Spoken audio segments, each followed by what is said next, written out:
grabación. Ahí está. La otra son las empresas. Las empresas combinan factores de producción.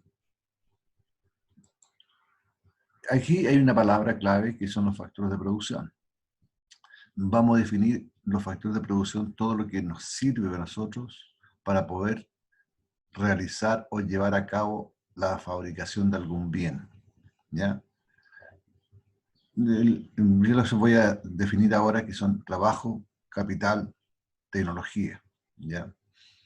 Entonces, estos factores productivos combinan, ¿ya?, de alguna manera para producir bienes y servicios, y esos bienes son ofrecidos en un mercado.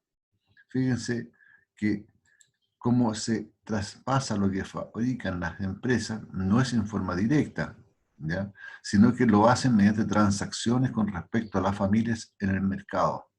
Pero no solamente existen estos dos agentes, hay un tercero que es el Estado, ¿ya?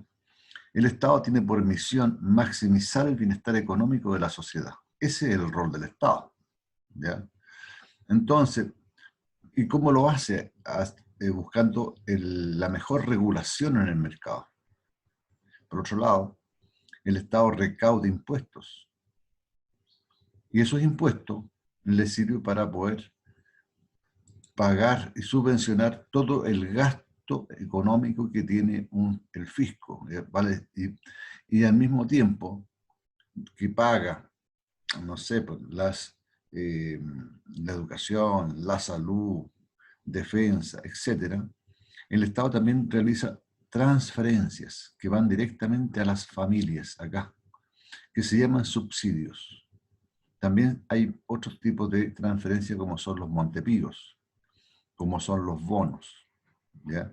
Eso se le llama transferencia, es decir, todo aquello que entrega el Estado sin recibir nada a cambio. Esa es una transferencia, ¿ya? Por eso que hay que tener cuidado, porque cuando se hacen transferencias así, en forma muy imprecisa y al lote, se puede caer en que el Estado no tenga cómo financiarlo, puesto que lo que recauda el Estado es a través de los impuestos, es lo único, ¿ya? Preguntas.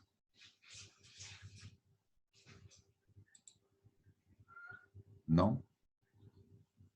Ya. Entonces está claro que los tres agentes económicos que vamos a conversar es la familia, las empresas y el Estado, y cada uno tiene un rol bastante específico. Entonces, ahora entremos a la estructura económica de todo lo que hemos estado hablando. Primero hablamos de las necesidades humanas. Y las necesidades humanas son de orden biológica, son de orden psíquica, culturales, sociales, ¿cierto? Ahora, resulta que esas necesidades se enfrentan, ¿ya?, con los recursos y producen lo que llamamos el problema económico. Y el problema económico lo contestamos nosotros con algunas preguntas, como ser qué producir, cuánto producir, cómo producir y para quién producir. Entonces, el qué producir y cuánto producir es una pregunta de tipo económico. Cómo producir es una pregunta de tipo técnico. Y para quién producir es una pregunta de tipo social. Ahora, este problema económico, con estas preguntas, lo llevamos a lo que llamamos la actividad económica. Y la actividad económica se registra en tres circunstancias. Por un lado, tenemos el acto de producir, que le llamamos producción, que está a cargo de las empresas. El otro es el consumo, que lo hacen las familias. Y el otro es la distribución, que se hace a través del mercado, donde se interactúa lo que produce y lo que consumen, tanto las familias como las empresas. Y además, para poder llevar a cabo la producción, hacemos uso de lo que llamamos factores productivos. Entonces, el factor productivo se dice genéricamente que es la tierra, capital, trabajo, tecnología. Ahora, veamos lo siguiente. Cuando vemos nosotros y definimos un factor productivo, como en economía decimos tierra, no está diciendo que es un puñado de tierra que encontramos en la calle. No. La tierra se refiere a todos los recursos naturales que una nación posee o una economía posee. Llámese reservas de madera, pesqueras, minerales, etc. Cuando hablamos del factor productivo capital, no son los billetes amontonados unos arriba de otros. No, ese no es el capital. En economía, capital es todo aquello que sirve para producir bienes. Es decir, son las instalaciones, las maquinarias, etc. Ese es el capital. ¿Ya? El otro factor productivo, indudablemente está metido aquí el ser humano, que es el trabajo. El factor productivo trabajo, es decir, las unidades de trabajo están en íntima relación con las unidades contratadas para llevar a cabo una determinada acción. Y por último, el factor más interesante de todo, el factor tecnológico. Sí, porque de una u otra manera, para poder producir, ¿cierto?, y contestar esta pregunta que está aquí, ¿cómo producir?, chocamos con qué tecnología deberemos usar, cuál es la tecnología más adecuada, cuál es la tecnología que mejor me sirve. Y siempre vamos a escoger aquella tecnología que me permita producir más y al menor costo. ¿Ya? Preguntas antes de pasar a la siguiente. En una empresa de ingeniería, cuando uno se invierte capital, se refiere como invertir en los trabajadores. No. Capital, vuelvo a repetir, el factor productivo capital son las maquinarias, son las instalaciones, eso es el Sí, capital. sí, sí, entiendo. Pero lo que voy es como llevar un ámbito de una empresa donde hay muchas personas, solo personas, porque va a seguir siendo una empresa que tiene un trabajo. ¿Ya? Entonces, si uno invierte para hacerle, no sé, un curso de algo, de X cosa, estaríamos invirtiendo en nuestro capital, ¿no? Porque estaríamos invirtiendo en nuestro trabajador para que tenga una mejor forma de desemplearse a la hora de realizar su trabajo. Claro, pero eso ¿Sí? está en el ámbito de los servicios. Ah, ya. Ok, ese es. Claro, hay que tener cuidado. Te Ya. pongo un ejemplo. Si yo voy a un cierto país y veo que hay un ejército de personas haciendo un camino, 100 personas, supongo, con palas, chuzos, picotas y carretillas y qué sé yo, y están haciendo un camino. Entonces, después cambio y me voy a otro país y están haciendo el mismo camino, pero lo están haciendo con una máquina y dos personas ahí que están operándola.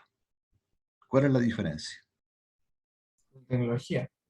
Exactamente. Si tú te das cuenta, en el primer ejemplo que te puse, la forma de producir era altamente con trabajo. Invertían mucho en trabajo y nada capital. En cambio acá teníamos mucho capital y poco trabajo. Es decir, aquí cuando íbamos a la segunda opción, sustituíamos el trabajo por capital. Es decir, sustituíamos mano de obra por maquinaria. ¿Te quedó claro ahora? Sí, sí, pues, muchas gracias. Listo. ¿Alguien más desea hacer una pregunta? Profe, Dime. ¿a qué se refiere con tierra? Vuelvo a repetir. Tierra se refiere a todo lo que significa para una economía los recursos naturales, los ríos, los mares, las minas, los bosques, etc. Eso se llama tierra. Muchas gracias, profe. Listo. ¿Alguien más? Ya, continuamos. Entonces ahora vamos a definir lo que son los bienes. Fíjense que en economía nosotros todo lo tenemos que generalizar de alguna manera. Y todo lo que se produce que le sirve al ser humano, que le sirve a la sociedad, que le sirve a los hogares, le llamamos bienes. Y los bienes son todo aquello que sirve para satisfacer necesidades. Fíjense bien lo que estoy hablando acá. ¿Ya? Ustedes tienen que aprender una cosa, estimados jóvenes, que cuando se refieren o definen algo, tienen que hacerlo en la forma más general posible. Y eso está dado por el grado de madurez y cultura que tienen las personas. Le pongo un ejemplo. Suponga usted que yo en una mesa coloco una manzana, un plátano y una naranja. Entonces le digo a un niño chico, le digo, hijo, venga, ¿qué es lo que tenemos arriba de la mesa? Ah, tío, ahí hay una manzana, un plátano y una naranja. Bien, yo tomo una persona ya más, con más edad, un joven, suponte tú. Oye, le digo, ¿qué tenemos arriba de la mesa? No, tío, ahí hay frutas. ¿Cuál es la diferencia entre las dos? ¿Que uno es más específico que el otro? Uno es más general que el otro. El niño te describió de acuerdo a lo que hay ahí realmente. Pero la otra persona, que es un poco más adulta, lo dice en forma genérica. Por eso te habla de frutas, pero no describe cada una de ellas. Por eso que aquí cuando hablamos de bienes, describimos en forma general. ¿Se dan ustedes cuenta de lo que significaría que tener que describir todos y cada uno de los bienes que existen? Es cosa de ir a un supermercado nomás. Me volvería loco. No podría describirlos todos, ¿no es cierto? Y eso que tenemos solamente bienes que sirven para alimentarnos. Y lo otro también. Pero los bienes son muchos. Por tanto, lo acuñamos, o sea, aquello que sirve para satisfacer necesidades, lo acuñamos bajo un solo término genérico que se llama bienes. Y esto está en contraposición de los males. ¿Cierto? Claro, entonces no se olviden nunca que viene es todo aquello que sirve para satisfacer necesidades. ¿Ya? Vamos ahora después a definir un poquito mejor esto que está aquí, ¿ya? Porque ahí viene la conducta de los consumidores. Veamos. Entonces, aquí vamos a definir lo que es el valor, decisión del valor. Y yo me gustaría que ustedes vieran unos YouTube, ¿ya? El valor, definición del valor económico, ¿ya?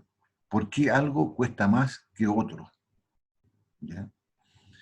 Hay una teoría muy buena de Krause, es un señor que al nivel de ustedes está muy bien explicado, ¿ya? Así que les recomiendo que le echen un vistazo. Pero definamos lo que es el valor, definición de valor. Primero tenemos un valor económico. ¿Qué es esto, el valor económico? Primero que nada lo definimos como un concepto económico. Ya está, concepto económico. Pero ¿en relación a qué? En relación a la valoración que la persona le dé las cosas. Ahí está una parte interesante. No se trata del valor intrínseco de ella. Es decir, fíjense, estimados jóvenes, si yo tengo una silla que perteneció a mi bisabuela y tengo una silla moderna, ambos para las personas tienen distinto valor. El valor intrínseco es el valor que tiene como silla en sí, el valor económico que está en un mercado. Es decir, si yo tomo esta silla y la quiero vender en el mercado, me van a decir, no, eso te vale 5.000 pesos. ¿Cierto? Pero si tiene un valor sentimental, eso no es un valor económico. ¿Ya? Eso es un valor sentimental y puedo decirle que cuesta 100.000 porque pertenecía a mi abuela. ¿Ya? Entonces, el valor económico dice relación, vuelvo a repetir, a la valoración que la persona le dé a las cosas. Para algunas personas, si yo le doy una piedra de diamante, no tiene el mismo valor que para un joyero. Dice, un diamante sí está bonito, le dice. Pero ¿para qué me sirve? Le dice el otro. No me lo puedo comer. No me lo puedo beber. Para algunas personas no les va a servir. Pero al joyero sí, le va a dar un alto valor. ¿Cierto? Pero también tenemos nosotros lo que llamamos el valor de uso. Y aquí viene lo que relacioné recién. Entonces, el valor de uso tiene relación con la utilidad Fíjense, aquí aparece una palabra interesante, la utilidad que aporta a la sociedad como un todo. Vale decir, asociada la satisfacción de las necesidades. Es decir, cuando usted asocia una cierta satisfacción de necesidades, pues es porque le está al mismo tiempo aportando una cierta utilidad al individuo. Cuando usted consume un rico almuerzo, satisface una necesidad, pero también le reporta una utilidad, ¿cierto? Si yo, supongamos lo siguiente, yo traigo una persona que no ha comido como en 3 días, y otro que termina recién de almorzar, y los siento los dos en una mesa, y le digo, tráiganle a cada uno de ellos un bistec un bistelo pobre. Bueno, el que no ha comido 3 días, le digo yo, de 1 a 10, ¿cuánto es la anotación que tú le das? 10, por supuesto, le dice el otro. Al que ha comido hace poco, le digo yo, ¿cómo está de 1 a 10? No, yo le pongo un 4 nomás porque le falta un poco de sal, no alinearon bien esto otro y la carne está mal cocida. ¿Qué diferencias hay entre ambos? Primero, el que no había comido, su necesidad es mayor que el que había comido hace poco. Por tanto, al que no había comido le reportó un grado de utilidad mucho mayor que el que había comido este otro lado. ¿Se dan cuenta? Es el uso que se le da. Para algunos una bicicleta no tiene mayor. Si yo le paso a una persona que tiene discapacidad una bicicleta, por cierto que no tiene ninguna utilidad, pero si le paso a un joven una bicicleta para que se transporte, para él sí tiene una gran utilidad. ¿Estamos de acuerdo? Ahora, viene algo interesante.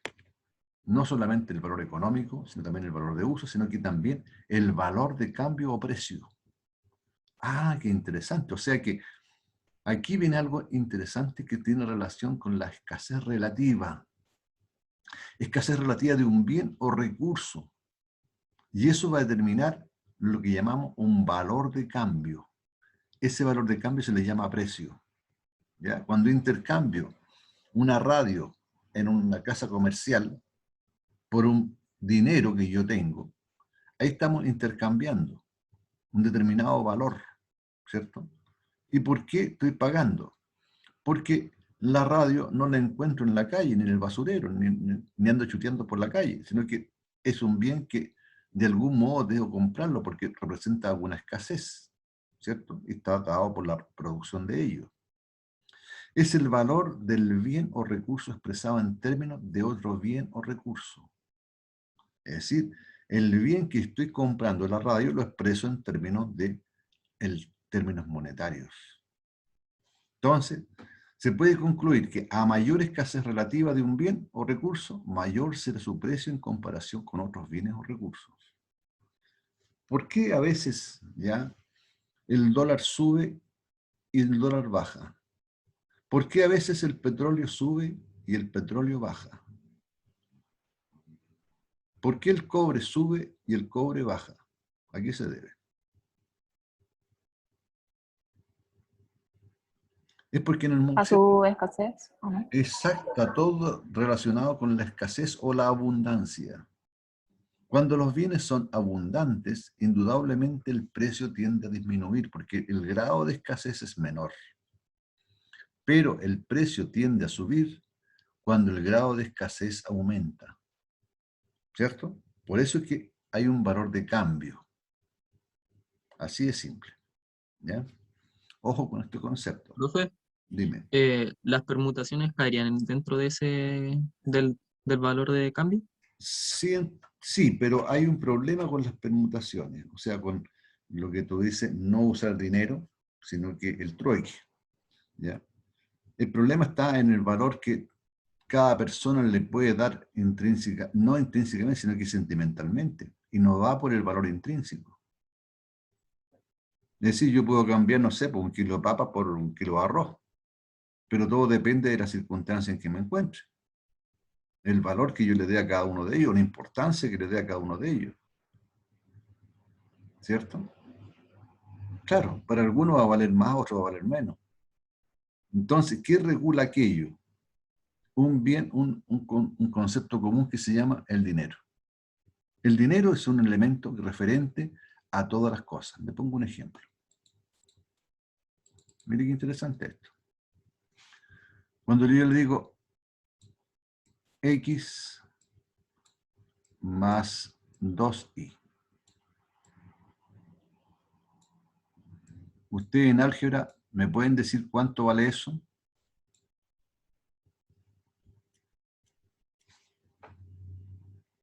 No, ¿no es cierto? Porque son términos que no son semejantes. Ah, qué interesante. Yo tengo una manzana.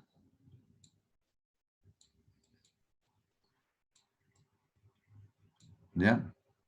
Más 2 kilos papas.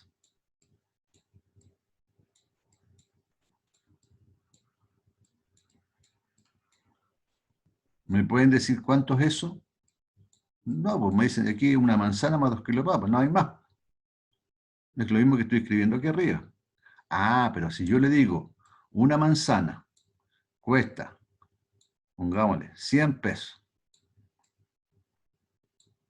y los 2 kilos de papa valen 500 pesos, o ya, 1000 pesos, ya, pongámosle todo así, ya, pongámosle cifras redondas. ¿Ya? 1000 pesos, los 2 kilos de papa. Ah, entonces, en total yo tengo 1100 pesos. Y eso, ¿qué es lo que es entonces este valor que hemos adjudicado acá? El precio. Y el precio es el común denominador para poder solucionar esto que en álgebra así pura no puede solucionar. ¿Se dan cuenta? El aglutinador de todo aquello. ¿Sí o no? Porque esto es lo que ustedes hacen cuando van a la feria, a un supermercado, qué sé yo. Suman no los bienes, sino el precio de cada uno de ellos y le otorgan un total. En el fondo, este total es el valor común que representa cada uno de los precios, expresados en una moneda que se llama peso. ¿Cierto? Si va a otro país, esto va a representar, no sé, dólares, yen, no sé, libras esterlinas, en fin. ¿Estamos de acuerdo? Sí, profe. Sigamos. Entonces, los bienes, aquí viene la parte interesante, que vamos a tener nosotros que se clasifican por su abundancia o relativa escasez, fíjense bien. Cuando hablamos de los bienes libres, nos definimos nosotros aquellos que son tan abundantes que nadie estaría dispuesto a pagar por eso. Es decir, el aire, ¿cierto? Ah, usted respiró 2 veces, ya deme tanta plata. No es así. Pero también tenemos bienes económicos, que a diferencia de estos otros que no son abundantes, son relativamente escasos. Y por tanto, tienen un costo más elevado. Por ejemplo, un libro. Ese es un bien económico, ¿cierto? Porque tuvo que producirse ese libro. Alguien lo ideó y por tanto tiene un costo, ¿cierto? Son bienes relativamente escasos, ¿ya? Por eso son, de alguna manera, tienen un precio, tienen un costo, y ese costo representa el precio, ¿ya? Cuando ustedes, fíjense lo que les estoy diciendo, se van y se toman un jugo, de estos que venden por ahí, ¿ya? Un jugo de, no sé, pues de piña, supongamos, o de manzana, lo que sea. ¿Cuánto es? No, son 1200 pesos. Ya, 1200 pesos. Pero, ¿de dónde salieron esos 1200 pesos? Esos 1200 pesos salieron de un agricultor que sembró esas manzanas, o esas piñas, o esos plátanos, lo que sea, que los regó, que de alguna manera los cuidó, de alguna manera les dio fertilizante, que después los cosechó. Vino otra persona y los transportó. Vino otra persona y los llevó a un mercado. Los remataron ahí. Y llegaron unos comerciantes y compraron aquello. Los llevaron y lo compró el hombre de la juguería, compró una parte de eso y hizo jugos. Todos esos precios acumulados de alguna manera representan el precio final que usted está pagando. Y esos son bienes económicos, porque cada uno de ellos es representa un costo. ¿Les queda claro, muchachos? Entonces, hay algunos que dicen, no, tiene que ser todo gratis. ¿Podría ser eso? Sí, es re fácil decir que sea todo gratis, igual que el aire. Pero ¿quién estaría dispuesto a producir ese jugo si fuera todo gratis?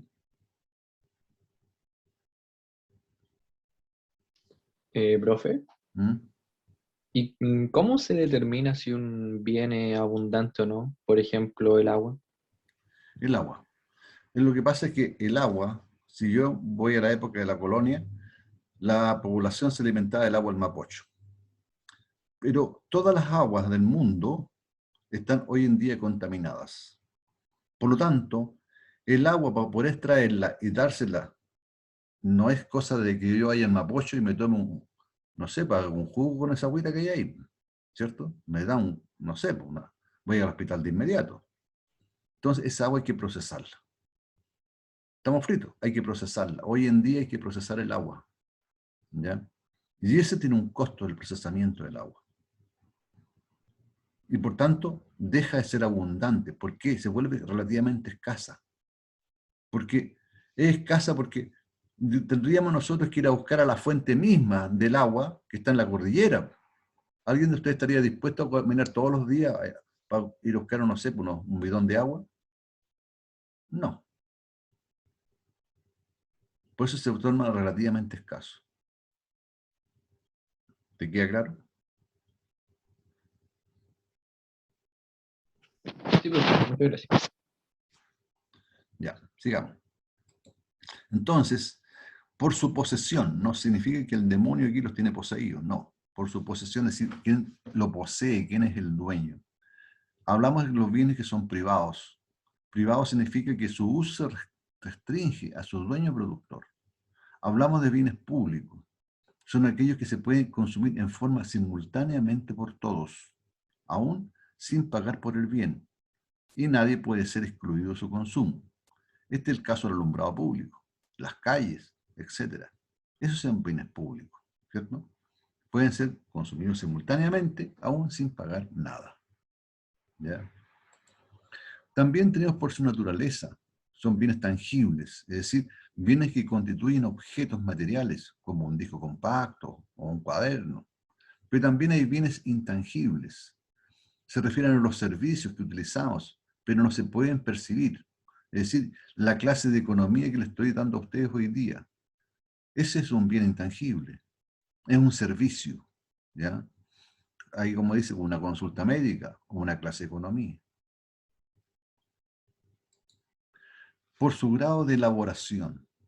Aquí es interesante, hay que distinguir dos cosas.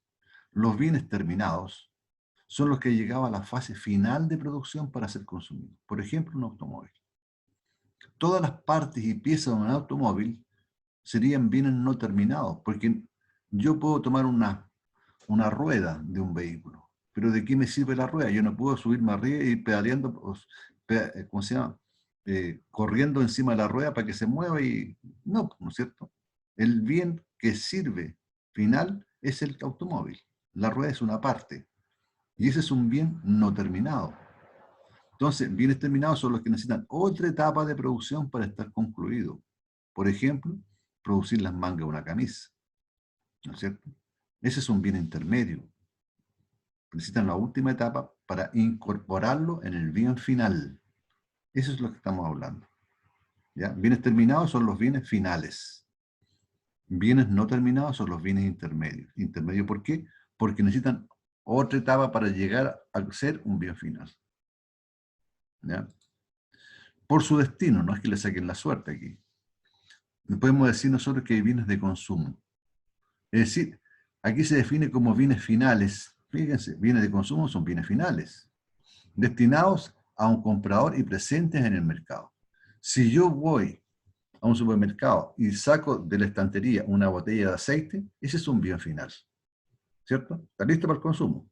Si voy y compro una bicicleta que está en una vitrina, ese es un bien final, porque está listo para el consumo, ¿ya? No es cosa que yo llegue ahí y le digo, oiga, mire, señor, esta bicicleta le falta el asiento. No se preocupe, amigo, súbase arriba nomás, usted se acomoda y pedalea. No, no es eso. No es un bien final, no está terminado. ¿Ya? Bien final cuando está destinado al comprador y presente en el mercado, es decir, está listo para ser consumidos. Ahora tenemos también bienes de producción o capital. Aquí le llamamos bienes de producción o capital. Son bienes que sirven para producir otros bienes, por ser una máquina, ¿cierto? Y lo que hablamos de bienes de consumo intermedio, es decir, son bienes utilizados en alguna distinta etapa de producción y están parcialmente terminados, ¿cierto? Los pedales de una bicicleta es un bien intermedio, las ruedas de una bicicleta son bien intermedio, el manubrio es un bien intermedio. Y todos ellos, al final, corresponden a un bien final que es la bicicleta en sí. ¿Ya? Cuando hablamos de bienes de consumo final, es el que llega al consumidor, tal como decía yo, no requiere de transformaciones adicionales. Ahora, tenemos otro bien, el bien de capital. Bien, interesante. Son los que participan en la producción de bienes de consumo, fíjense, sin alterar las características básicas comúnmente asociadas a la tecnología, no siendo solo las máquinas y herramientas, sino que también el proceso de creación mental para la producción de bienes o servicios. Ahí tendríamos nosotros bienes de capital, ¿ya? Son las maquinarias, no solamente eso, sino que también la tecnología asociada. Entonces aquí tenemos nosotros dentro de estas definiciones, hay algunos que no son excluyentes entre sí, y sí lo son de a par, es decir, un bien puede ser libre o económico, puede ser público o privado, puede ser de consumo intermedio o final, para distintos agentes económicos. ¿Ya? Aquí tenemos nosotros una parte que, en cierto modo, nos hace relación a lo que podríamos hacer en la fabricación de pan. Primero tenemos un bien que es la materia prima del trigo. Aquí tenemos bienes de capital que es el molino, ¿cierto? La mano de obra. Después tenemos otros bienes intermedios que son la harina, el horno, ¿cierto? Además de eso tenemos que usar sal, levadura y otros para fabricar finalmente el pan, ¿cierto? Esto va incorporado en la harina. La harina va incorporada al horno y en el horno fabricamos el pan. Entonces, aquí lo que dice es que tenemos que tener cuidado con la clasificación del tipo de bien, que pues depende desde qué óptica se está analizando. Lo que para uno puede ser un bien de consumo intermedio, para otro agente económico puede ser bien de consumo final. Por ejemplo, la harina para el molinero. Para él esto es importante, un bien final. Porque el molinero lo que está haciendo es tomar el trigo, procesarlo y convertirlo en harina, ¿no es cierto? Y resulta que cuando él convierte en harina, lo echa dentro de un envase, ¿no es cierto? Que le llamamos el kilo de harina o lo que sea, o el saco de harina. Para el molinero es el bien final, ¿cierto? Pero para el que hace pan es un bien intermedio. ¿Ya? Entonces el trigo es la materia prima o recurso para la producción de pan. La harina es el bien de consumo intermedio para el consumidor de pan. Bien de consumo final para el molinero o fabricante de harina. El pan sería un bien de consumo final. El agua, la sal, levadura, etc. son insumos productivos para la producción del pan. Ese serían bienes intermedios. El molino y el horno, fíjense, el molino y el horno son bienes de capital. Y la mano de obra es el recurso necesario en cualquier proceso productivo. Y representa generalmente las horas hombres necesarias para llevar a cabo el proceso. ¿Ya? Profe, Dime. la mano de obra podría considerarse un bien intangible, porque al fin y al cabo igual es Sí, como un servicio, sí, ¿sí? correcto. Sí, sí, pues, Ay, así es. ¿Ya? Y prescindible. Porque puede ser reemplazada por capital, por maquinaria. ¿Ya? Sí, hay algunas industrias que fabrican con robots y no necesitan mano de obra. Necesitan solamente capital. Ahora, el mercado y el Estado en el sistema económico. Veamos qué cosas hace el mercado, qué hace el Estado en este sistema económico. Ambos tienen roles. La pregunta es, ¿qué es un mercado? El mercado no es como ir a La Vega, no, el mercado central que está ahí para tú. No, tampoco. Fíjense lo que es el mercado. se define como un conjunto de compradores y vendedores, así, en forma generalizada, que por medio de sus interacciones reales o potenciales determinan el precio de un producto o de un conjunto de productos. Esto lo define el libro capítulo 1 de Robert Pindick, ¿ya? Y el precio es aquello que permite efectuar una transacción, ¿ya? Por medio del dinero, lo que hablaba recién. Ya está. Pero fíjese que aquí lo que habla compradores y vendedores. Y la interacción puede ser real o potencial. ¿Cuándo es real? Cuando se realiza la transacción. ¿Cuándo es potencial? Cuando, si bien es cierto que no llegan a acuerdos, pueden llegar muy... ¿cuánto me da esto? Tanto. Esto otro, tanto. No, muy caro. Bájalo un poco. No, no puedo. Ya. Es potencial. ¿Cierto? Ahí determinan el precio. La interacción entre los agentes económicos. Entonces tenemos algunos, no un mercado. Fíjense, tenemos varios mercados. En los mercados de bienes y servicios, los hogares son los compradores de los bienes, ¿sí?, que producen las empresas, y las empresas son vendedoras. En los mercados de factores productivos, los hogares son vendedores, proporcionan a las empresas los factores que éstas utilizan para producir bienes y servicios, y las empresas son compradoras. Entonces no olvidemos que los factores de producción son capital, trabajo, la renta, tecnología, conocimiento, etc. Entonces, hay lo que llamamos un flujo circular de la actividad económica. De algún modo se mueve esto, ¿ya? Y nos explica así sucintamente, muy breve, cómo está organizada la economía y cómo interactúan los agentes, distintos agentes económicos, ¿ya? Las empresas y las familias interactúan en los mercados de bienes, y las empresas venden y las familias compran. En el mercado de factores productivos, las empresas compran y las familias venden. Fíjense que aquí se distinguen dos factores, o sea, dos mercados. Mercado de bienes, que tiene relación con las empresas y las familias, y el mercado de factores, que tiene relación también con la familia y las empresas, pero de alguna manera la interacción es al revés. En algunos casos, unos compran a otros y en otros venden a otros. Veámoslo aquí mediante este flujo circular de la economía. Aquí este es el flujo circular es representado de una manera lo más simple posible, en la cual no tenemos nosotros el rol del Estado aquí entre medio, sino que tenemos por un lado los productores y por otro lado los consumidores. Entre estos dos hay interacciones que se reflejan en los mercados. Uno es el mercado de bienes y servicios y el otro es el mercado de factores. Pensemos primero en el mercado de bienes y servicios. Las empresas producen y venden y colocan en el mercado de bienes y servicios aquellos bienes que están produciendo. Los consumidores, por otro lado, compran, ¿no es cierto?, estos bienes. Entonces, aquí en este caso, para el mercado de bienes y servicios, los productores son vendedores y los consumidores son compradores. Pero al mismo tiempo, tenemos dos cosas. Cuando un consumidor compra aquí en el mercado, lo que le produce al consumidor es un gasto, porque paga por ese bien.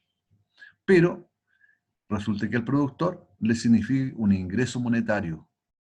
¿Por qué? Porque está recibiendo a cambio de ese bien que él produjo un ingreso. Si miramos en el mercado de factores, en factores puede ser la mano de obra, el capital, etc. Resulta que los productores, ¿ya? Primero lo que era, en el mercado de factores, digamos mano de obra. Los consumidores venden su mano de obra, venden este recurso que se llama, en el mercado de factores, el mercado del trabajo, por así decirlo. Y este mercado de factores le vende esa mano de obra a los productores, que ellos compran ese recurso. Por lo tanto, cuando el productor paga un salario, se determina que eso es un gasto, ¿cierto?, para la empresa. Un gasto de tipo contable, el mismo que le significó acá. Pero para el consumidor que ofreció su fuerza de trabajo, su trabajo mismo, su contratación, le significa un ingreso que ingresa aquí al consumidor. Y ese ingreso le hace posible el gasto. Y ese gasto se transforma en ingreso. Y por supuesto que con ese ingreso posiblemente sigue pagando los factores productivos. Si ustedes se dan cuenta, lo que se produce aquí es un flujo circular. Primitivo, por cierto, pero explica en cierto modo cómo interactúan estos dos factores, estos dos agentes económicos en los dos mercados bien distintos. Ahora, aquí hay una consecuencia de esto. Porque el sistema no se altere y funcione, lo que produce aquí tiene que ser comprado íntegramente por los consumidores. Porque de lo contrario no hay ahorro. Después voy a hablar del ahorro. Si hubiera ahorro, el sistema se tranca. ¿Cierto? Ya está. Sigamos. Entonces, modelo circular de la actividad económica. Si se incorpora el sector público ahora, entonces aparecen nuevas interacciones. Las familias ahora van a pagar impuestos, pero también van a recibir transferencias, los bonos, subsidios, qué sé yo. Las empresas pagan impuestos y también algunas veces reciben subsidios. Si incorporamos el sector externo, es decir, las importaciones, las exportaciones, aparecen otras interacciones y las familias exportan e importan bienes y servicios. Las empresas exportan e importan bienes y servicios. ¿Ya? Aquí tenemos nosotros este nuevo flujo circular. Aquí está el gobierno, aquí están las empresas, los hogares y ahí está el resto del mundo. Es decir, de una u otra manera es lo mismo que habíamos visto anteriormente, pero ahora, ¿qué tenemos? El gobierno. Y el gobierno le cobra impuestos a los hogares, le cobra impuestos a las empresas. ¿Ya? Entonces, pero también el gobierno compra lo que producen las empresas, ¿cierto? Y compra también, o le transfiere, ¿ya? Salario, le transfiere transferencias a los hogares, ¿cierto? Y el resto del mundo, por supuesto que también compra lo que desean los hogares o lo que producen las empresas. ¿Ya? Tipos de mercado. Hay dos tipos de mercado. Uno son los mercados competitivos, que es el mercado ideal. Entonces, ¿qué se caracteriza este mercado competitivo? Se caracteriza por tener un gran número de vendedores y compradores. Es decir, tan atomizado el mercado que ninguno de ellos puede influir en el precio. Ninguno de ellos puede, de alguna manera, alterar el precio. ¿Ya? Pero, otro lado, tenemos el mercado no competitivo. ¿Ya? Acá, a lo contrario de este mercado, hay un reducido número de agentes, ya sean compradores o vendedores. Y como son reducidos los agentes que interactúan, entonces pueden sí influir en el precio. Una característica importante, se pueden establecer precios distintos para un mismo producto, por ejemplo, el precio del petróleo, que lo hace el cartel de la OPEP. ¿Ya? También tenemos intercambio y mercados que llamamos eficientes. Vale decir, en una economía las transacciones se realizan en mercados y utilizan como medio de cambio el dinero. Ahora, definimos como mercados eficientes si no hay forma de reorganizar la producción o el consumo sin empeorar algún otro. Esto se llama el óptimo de Pareto o paretano. ¿Ya? Es decir, de algún modo reorganizo la producción, pero no empeoro los resultados. Los mercados no siempre trabajan en forma eficiente, ojo. Muchas veces la intervención del gobierno es necesaria para que el uso de los recursos se vuelva eficiente. Ese es el rol del Estado, es decir, velar porque el mercado se transforme eficiente y así el bienestar sea para todos. ¿Ya? No siempre se cumple aquello. Ahora tenemos algunas fallas en el mercado. Por cierto, corresponde a una situación en la que el mercado por sí solo no asigna recursos de manera eficiente. ¿Ya? Entonces, los consumidores siempre prefieren que los precios bajen y los oferentes, los productores, buscan que aumenten los precios. Fíjense que los intereses de ambos sectores son distintos, ¿ya? Porque ambos buscan maximización de beneficios. ¿Ya? Entonces, hay algo que ese beneficio que estamos buscando tiene relación con el ingreso total menos el costo total. Aquí incluye el costo total, el costo de oportunidad. Vale decir que esta diferencia entre ingreso y costo nos va a dar nosotros lo que llamamos el beneficio económico.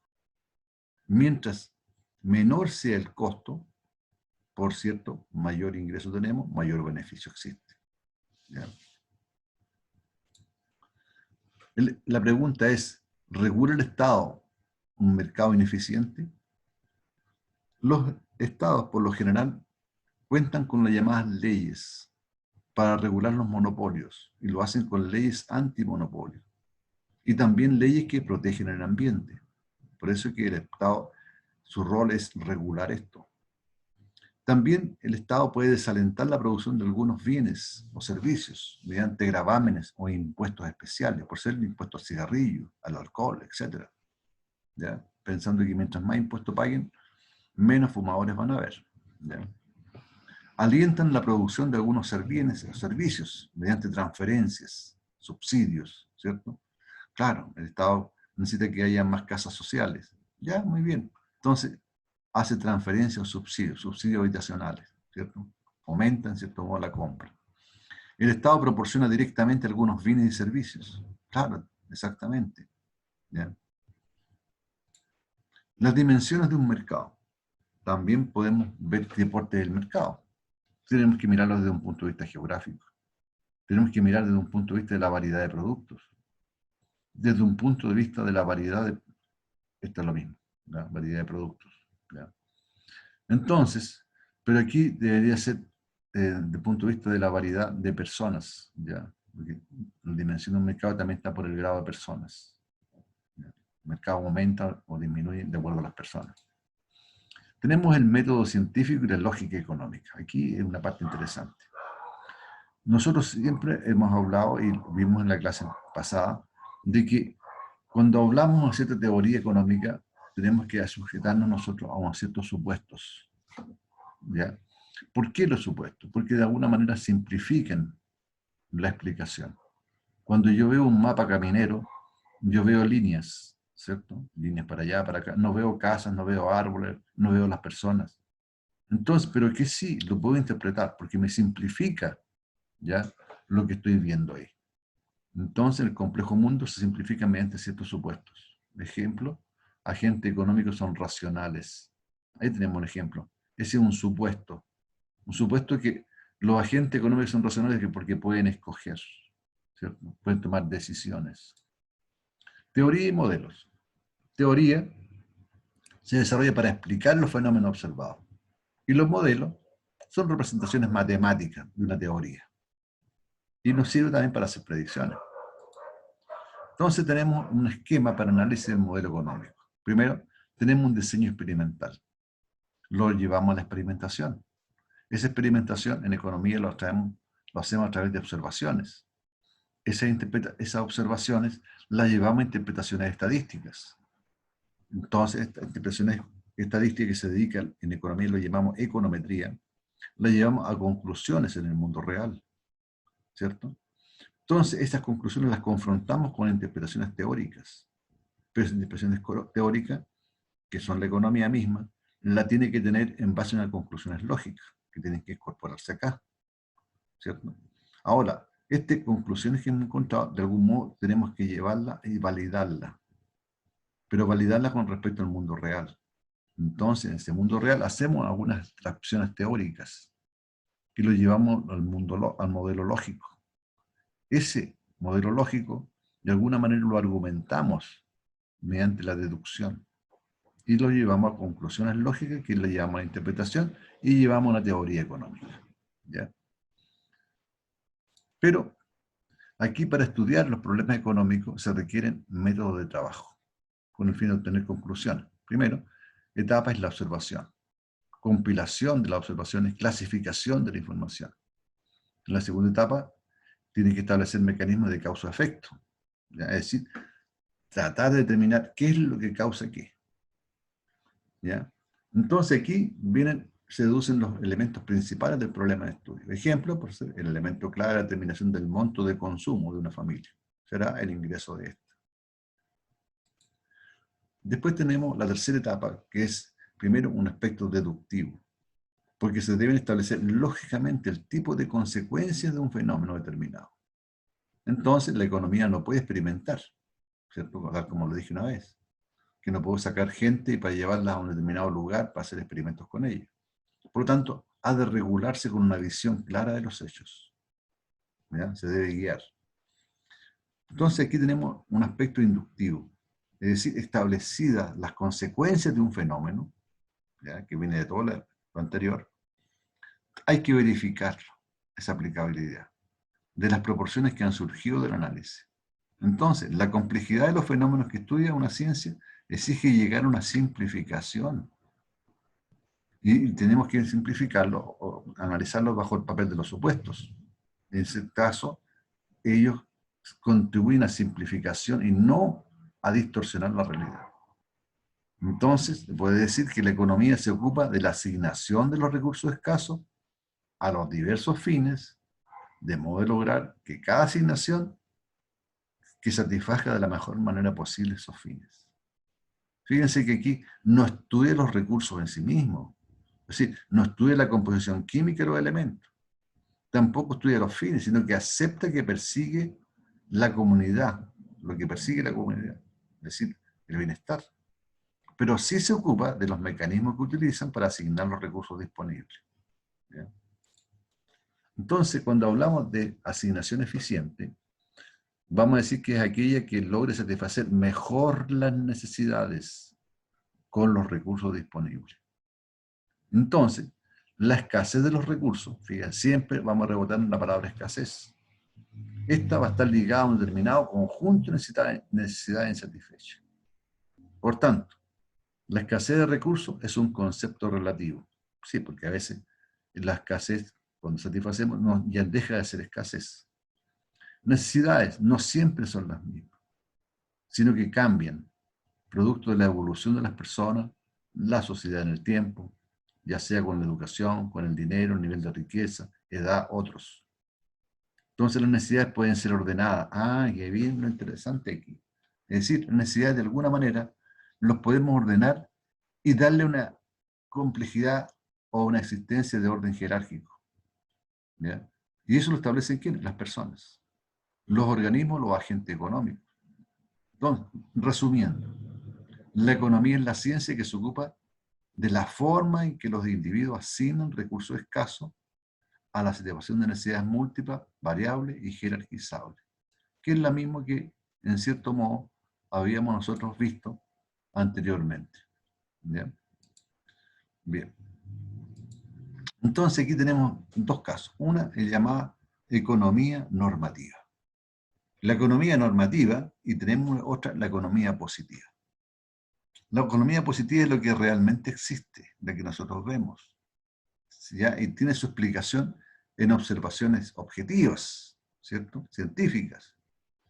Se ocupa de lo que es y puede ser la base de un modelo específico. Es lo que existe, lo que es. En cambio, la economía normativa se basa en juicios de valor, lo que me gustaría que fuera, de lo que debería ser. Y ahí viene el gran quiebre, ¿ya? Social en cuanto a las miradas que podría existir. ¿Ya? Entonces, veamos. Método de la ciencia económica. Veamos. Dos conceptos. Positivo. Cuando es positivo es porque da cuenta o describe alguna situación sin la obligación de aceptar, de actuar de forma alguna. Hoy día tenemos un día soleado. ¿Existe? Sí, está soleado. Hoy día no llueve. Es correcto, positivo, no llueve. ¿Ya? Normativa. Ah, hoy día es soleado, pero a mí me gustaría que fuera, no sé, de 20 grados, ¿ya? Y correr una brisa. Es lo que me gustaría que fuera. ¿Cierto? Se dice cómo se debe actuar, qué se debe hacer ante algún estímulo. Es decir, dicta normas o pautas a seguir frente a alguna situación. Fíjense aquí el caso del clima que yo recién les dije. Tenemos nosotros que el clima está, ¿cierto? Está dado. Tenemos una cierta temperatura y tenemos un cierto sol.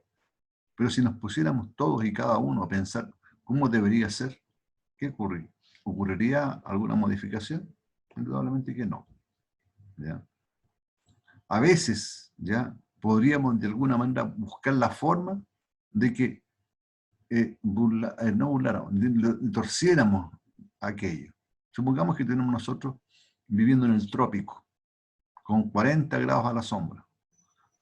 Por supuesto que nos gustaría que el clima fuera mucho más amigable.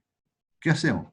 Bueno, hemos inventado que al interior de los hogares hay aire acondicionado, ¿cierto? Y con eso le damos esta recomendación, que es lo que gustaría hacer, la podemos llevar a cabo. La teoría económica en general presenta carácter positivo, esto es, indica qué condiciones llevan a tales o cuales circunstancias. Por ejemplo, si el precio del café sube, lo más probable es que el consumo de este baje. Por cierto, aquí tenemos algo que se da, ¿cierto? Es dentro de la economía positiva. Ahora tenemos el método de la ciencia económica. Es decir, cuando hablamos nosotros de ciencia económica, hacemos análisis de las consecuencias de determinadas acciones. Entonces, las causas estudiadas pueden ser una causa 1, causa 2, ¿cierto? Y también tenemos causas no estudiadas. Todo aquello nos llevamos a una caja negra, que es una transacción y tenemos un efecto. ¿Qué le llamamos caja negra? Si yo le digo a ustedes, oiga, mire, yo aquí tengo la televisión, ¿ya? Y aquí aparecen figuras. Pero usted aquí lo que hace es prender, ¿cierto? Tiene un estímulo eléctrico. Y aquí sale una imagen, ¿cierto? Una imagen. Apretan un botón, aparece la imagen. Apretan otro botón, cambian la imagen.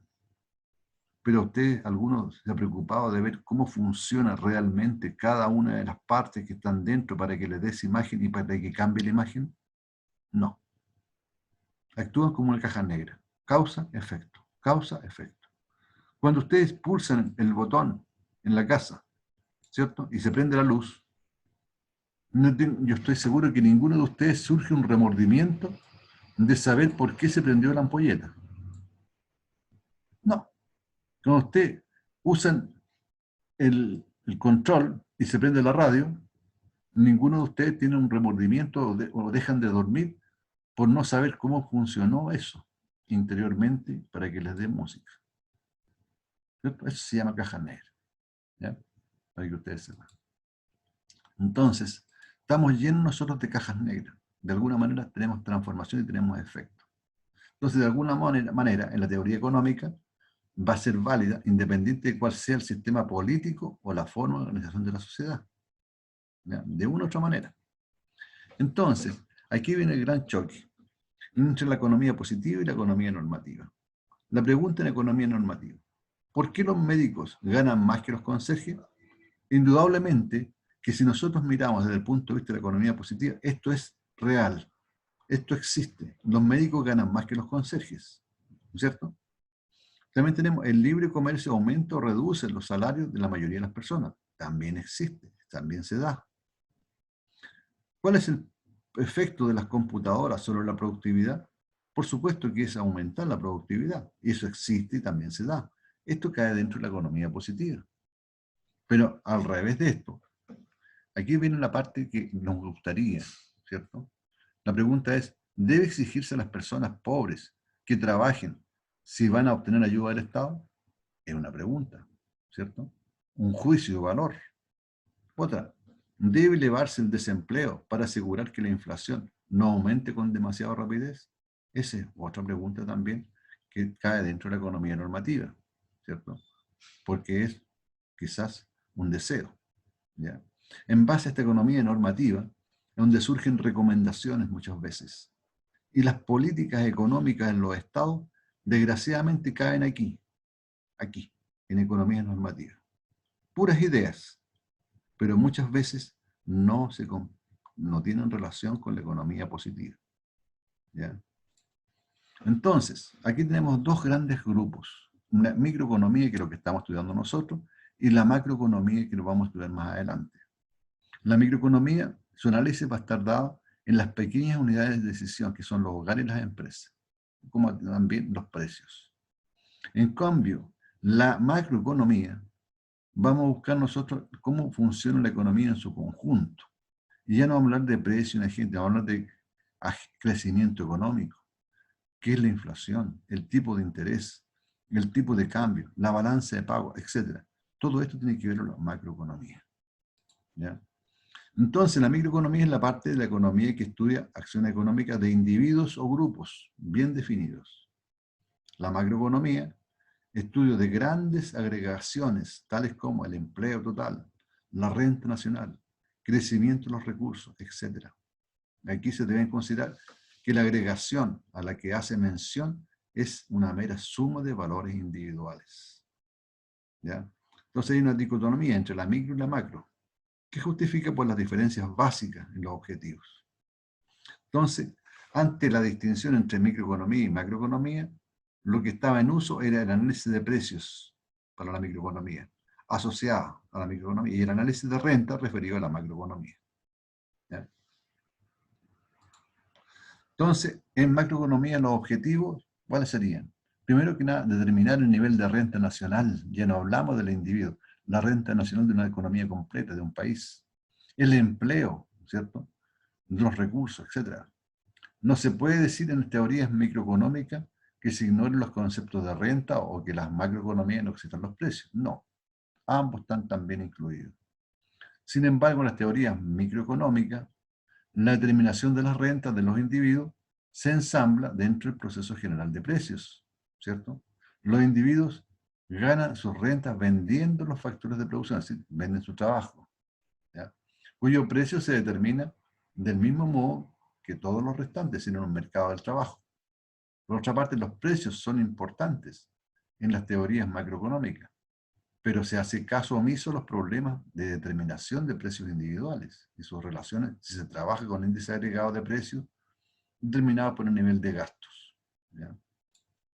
Y acá tenemos los dos grandes ámbitos del análisis. La economía se divide en la economía positiva y la economía normativa. La economía positiva, vamos a hablar de la economía descriptiva y de la teoría económica. Esta teoría económica se divide en dos, que es la microeconomía y la macroeconomía. Por otro lado, la economía normativa, aquella que expresa juicios de valor, los deseos, da paso a lo que llamamos las políticas económicas de Estado, lo que le gustaría el Estado hacer. ¿Ya? Y eso sería todo por hoy día. O sea, alcanzamos pero justito, me pasé en 5 minutos, estimado joven, desgraciadamente. Bien, muchachos. Quedamos hasta aquí. Les deseo un buen fin de semana y cuídense harto. Dime. Quería preguntarle sobre el trabajo que hay que hacer. Usted el lunes nos dijo que debíamos hacer un trabajo investigativo. Sí, el trabajo de investigación, no sé si lo han leído ustedes, que está en el portal, en el virtual. Me parece que tiene relación con trabajo que ustedes hicieron anteriormente, ¿ya? En cursos anteriores. Sí, con lo que hicimos en IDI también. Claro, exactamente. Entonces, lo que tienen que hacer ahí, vean ustedes las bases que están dadas en el virtual de cómo deberían hacerse. Ahora, son casi ustedes 60 alumnos aproximadamente, son 6 alumnos que tienen que hacer cada trabajo, y los trabajos tienen que ser bien precisos, ¿ya? No pueden ser testamentos, lo máximo que pueden ser 4 páginas, tiene que haber una portada, tiene que haber un índice, tiene que haber un desarrollo, tiene que haber también, ¿cómo se llama? Deseos generales y específicos, tiene que haber unas conclusiones y también tiene que haber una bibliografía. Todo eso no más allá de 4 páginas. Y tiene que, sí, Respecto a eso, profe, ¿los grupos los formamos uno o los va a sí, dar usted por acá? Ah, no. ya. Lo forman ustedes en grupos no más de 6. No más de 6. Después, cuando tengan los grupos listos y tengan sus trabajos listos, tienen que disertar, ¿ya? Así, mediante este mismo sistema, y tienen 10 minutos para hacerlo, no más que eso. Y tienen que participar todos. Por tanto, tienen que estar preparados para eso. Y de eso va la nota. Profe, ¿y hay un mínimo de tiempo? Máximo son 10 minutos. No pueden pasarse de 10 minutos. Llegados a los 10 minutos, yo suspendo la disertación. Porque tiene que haber otro grupo. Profesor, Dime. ¿cuál sería la fecha? ¿O aún no se sabe? También está dada el calendario. Véanlo en el virtual.